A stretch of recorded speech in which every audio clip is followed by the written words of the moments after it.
কার্য চলাকালীন সময়ে মোট 5টি অভিযোগ গঠন করা হয়েছিল।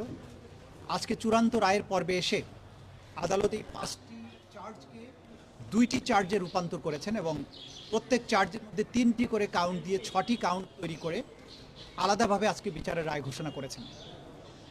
প্রথম চার্জে আসামি শেখ হাসিনাকে দোষী সাব্যস্ত করে আমৃত্যু কারাদণ্ড দেওয়া হয়েছে।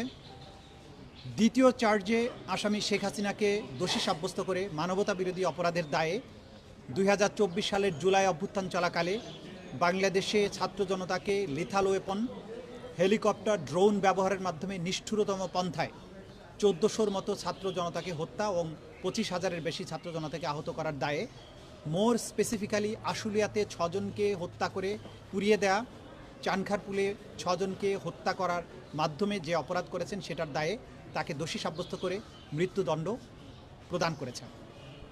অপর আসামি আসাদুজ্জামান খান কামালকে 2টো কাউন্টেই দোষী সাব্যস্ত করে তাকে মৃত্যুদণ্ড প্রদান করেছেন।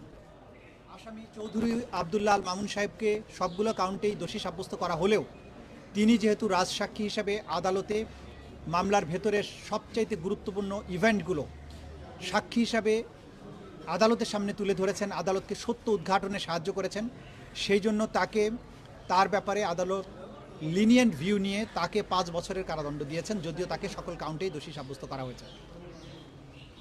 আমরা আজকে প্রসিকিউশনের পক্ষ থেকে আমাদের অনুভূতি হচ্ছে অবিমিশ্র।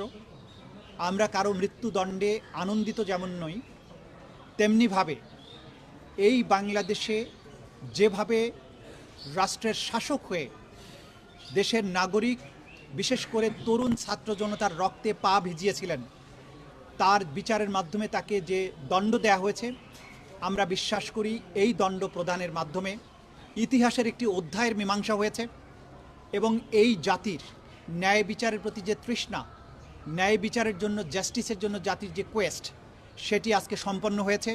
অপরাধীকে তার প্রাপ্য শাস্তি প্রদান করা হয়েছে।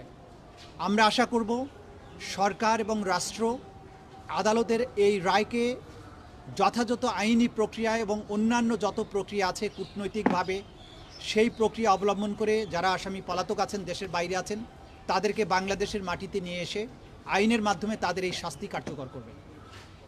আজকে এই রায়ের মাধ্যমে আমাদের ব্যক্তিগতভাবে প্রসিকিউশনের খুশি বা অখুশির কোনো ব্যাপার নেই। আমরা শুধু এটা বলবো যে শহীদ আসহাবুল ইয়ামিন, শহীদ আবু সাঈদ, মুগ্ধ, শহীদ আনাস, শহীদ সজল, শহীদ তানজিল ইসলাম সুজয়, যাদেরকে পুড়িয়ে দেওয়া হয়েছিল, এখন পর্যন্ত তার পারিবারিক কবরস্থানে তার ফেরার সুযোগ হয়নি, আদালত থেকে আদেশ হয়েছে। শহীদ রিয়া গোপ, শহীদ